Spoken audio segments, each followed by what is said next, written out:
तो उन्हें तो बोलने का रिकॉर्डिंग है लेकिन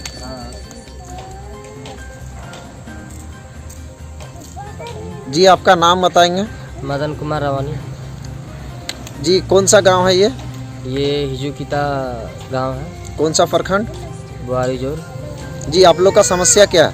समस्या यही है कि हम लोग अभी बेरोजगार हैं और यहाँ पर जो ईशल कोल माइंस है राजमहल, अभी हम लोग को रोज़गार नहीं दे रही है और बाहरी को वो रख रही है, हम लोग को रोज़गार नहीं दे रहा है। जो रोज़गार के वजह से हम लोग अभी रोड पे आ गए हैं।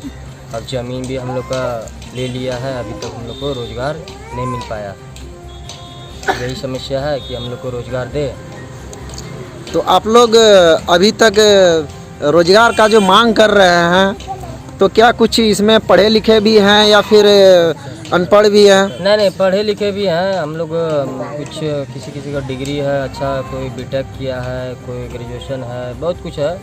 पढ़े लिखे भी हैं, जो टेक्निकल भी है, ITI किया हुआ है, बहुत है ऐसा। इस तरह से वो भी बेरोजगार भी अभी है, उन लोग को भी अभी रोज़गार नहीं मिल पा रहा है, ऐसे भी घूम रहा है। तो इस मुद्दा को लेके कितने दिनों से आप लोग इस मुद्दा को लेके खड़ा हुए हैं?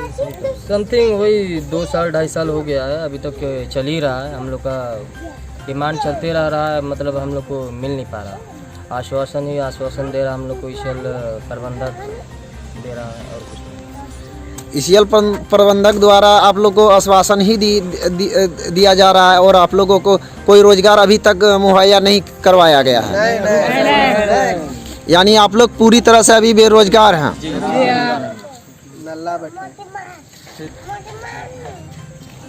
जी आपका क्या नाम हुआ? छोटू कुमार महतो। जी आपका क्या समस्या है बताएंगे? समस्या तो बहुत है। 40 साल पहले हम लोग की ज़मीन ले ली है, तो हम लोग दे भी रहे हैं, ऐसा बात नहीं कि नहीं भी दिए हैं, लेकिन ये सब हम लोग को कुछ नहीं दिया गया है। जैसे ना फील्ड है, ना ग्राउंड है, ना पढ़ने की बच्चों की सुविधा है, ना रोज़गार है, ना कुछ डेवलपमेंट है, कुछ नहीं है यहाँ। हम लोग को 40 साल से ये राजमहल प्रबंधक हम लोग को ठग रही है। आज हम लोग को ठग रही है, उससे पहले हम लोग को दादा परदादा को ठगा गया है, अब हम लोग की ठगने की बारी है। लेकिन हम ऐसा नहीं चाहते हैं कि हम लोग ठगाएं। हम लोग गांव एक जागरूक होकर, साथ में इकट्ठा होकर यह आंदोलन को आगे बढ़ाएंगे और कोशिश भी करेंगे। प्रबंधक हम लोग को ठग रही है, आज हम लोग को ठग रही है, उससे पहले हम लोग को दादा परदादा को ठगा गया है, अब हम लोग की ठगने की बारी है। लेकिन हम ऐसा नहीं चाहते हैं कि हम लोग ठगाएं। हम लोग गांव एक जागरूक होकर, साथ में इकट्ठा होकर यह आंदोलन को आगे बढ़ाएंगे और कोशिश भी करेंगे कि हम लोग को रोज़गार सब चीज़ मुहैया कराया जाए, मंदिर मुहैया कराया जाए। सबसे बड़ा तो मुद्दा आता है रोज़गार हम लोग के पास कुछ नहीं है। हाथ में डिग्री रहने के बाद भी हम लोग अगर वहाँ जाते हैं कोई कंपनी में, तो बोला जाता है आपको इतना पैसा लगेगा, इतना देना होगा, नहीं तो आप काम नहीं करेंगे, आपको काम में नहीं रखा जाएगा, लोकल कह के भगा दिया जाता है। और यहाँ के बहुत तरह का ऐसा आश्वासन दिया जाता है कि नहीं आप लोग लोकल हैं, आप लोग मारपीट करिएगा, ये करिएगा, वो करिएगा, इसको लेके बोल के भगा दिया जाता है। हम लोग का एप्लीकेशन पहले ही रिजेक्ट कर दिया जाता है। और यहाँ के कंपनी लगभग कितना कंपनी चलती है ईसीएल? शुरू यहाँ बहुत पहले से ही कंपनी, प्राइवेट कंपनी, ये सब बहुत सारी कंपनी आई और गई। बहुत सारी कंपनी ऐसी अभी भी लगभग 4-5 कंपनी ऐसी चल रही है। जैसे BLA है हमारा, और एक महालक्ष्मी है, CIC है, इस तरह की बहुत सारा कंपनी है अभी। और एक जो कि प्राइवेट माइनिंग करती है, आउटसोर्सिंग कंपनी जो चल रही है। तो इस कंपनी में सारे लोग अभी बाहर ही आके काम कर रहे हैं। बाहरी कर रहे हैं। और बाहरी क्या, जिसका 1 कट्ठा जमीन भी नहीं गया है ईसीएल राजमहल में, उसे नौकरी दिया जा रहा है। और हम लोग का जो हिजुकिता गांव है, जिससे ये माइनिंग कोल माइन स्टार्ट हुआ, कोल माइन जो स्टार्ट हुआ है, बच्चों के लिए कुछ नहीं, यही हिजुकिता गांव से ही प्रारंभ हुआ है राजमहल माइंस। लेकिन यहाँ के नवयुवक को अभी तक एक भी रोजगार नहीं मिला है, ना कुछ कार्य हुआ है। कब बना है 1990 में, देख सकते हैं ये विवाह भवन ये सब है, कुछ अभी डेवलपमेंट नहीं हुआ है।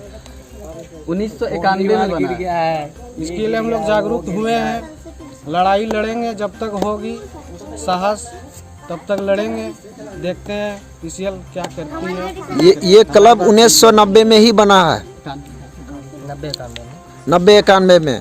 और अभी तक उस समय से देखा जाए तो इस क्लब का भी ना रिपेयर हुआ है, ना इसका कुछ फंड आया है। ईसीएल बुरी तरह से हिजुकिता जब काली मंदिर जो पानी बरसात के दिनों में बरसात के दिन में भर पूरा काली मंदिर पोखर के रूप में तब्दील हो जाता है।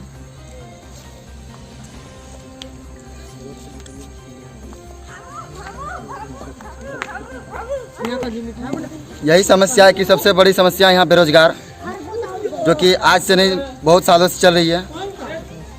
और जब तक से बेरोजगार यहाँ पे सभी नौजवानों को बेरोजगार से कुछ दिया नहीं जाएगा, तब तक से ना हिजुकिता में कोई कार्य होगा, ना कोई परिवर्तन होगा। जब तक से बेरोजगार, सबसे बड़ी है कि बेरोजगारी सबसे बड़ी समस्या यहाँ का नौजवानों का। और यहाँ पे बेरोजगार का जब तक समस्या न होगा, यहाँ पे कोई काम नहीं होगा।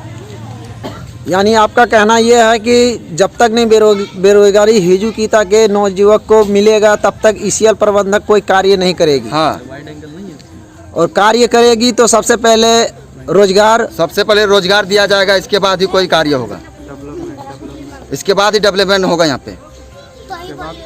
या तो अन्यथा इसी तरह हम लोग आगे की ओर बढ़ते रहेंगे। हाँ, कार्य बाधित रहेगी।